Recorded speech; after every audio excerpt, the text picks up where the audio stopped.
Moving on, rideshare drivers across the U.S. are demanding better wages and safety measures this Valentine's Day.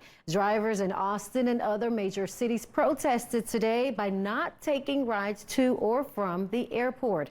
Our Blessing Iwichuku spoke to one of those drivers and has more. The drivers that are striking say this demonstration may not lead to some changes by the companies, but they're hoping it could lead to some legislation. Brittany Kaloji is back from her main gig. I work at a drug and alcohol rehab facility.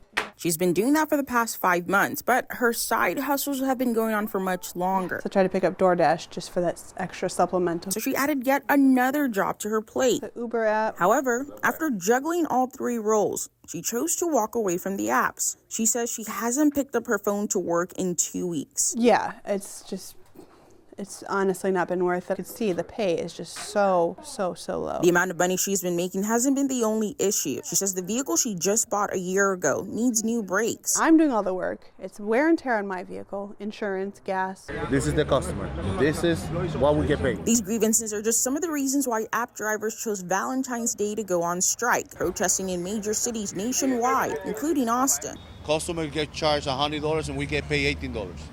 So the minute they took money out of our pocket to profit the company. We're having to work longer hours to make the same money. And about driver safety. Chris Liebelt is part of a group called Justice for App Workers. He says he believes this is the first major strike they've had since 2019. They mobilized drivers across the country to not take rides to or from any airport. Ultimately, what we want is to create more awareness to the customers who use Uber and Lyft to realize how we're being exploited.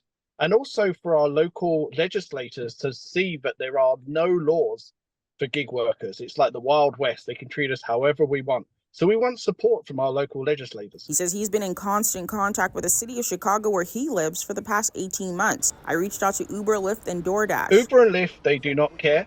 The message you'll get from Uber and Lyft is this will not impact our business whatsoever. He was right. No response from Uber, but DoorDash told Spectrum News they don't expect any significant impact on Valentine's Day, while Lyft said events like these haven't had a meaningful impact on wait times or service levels.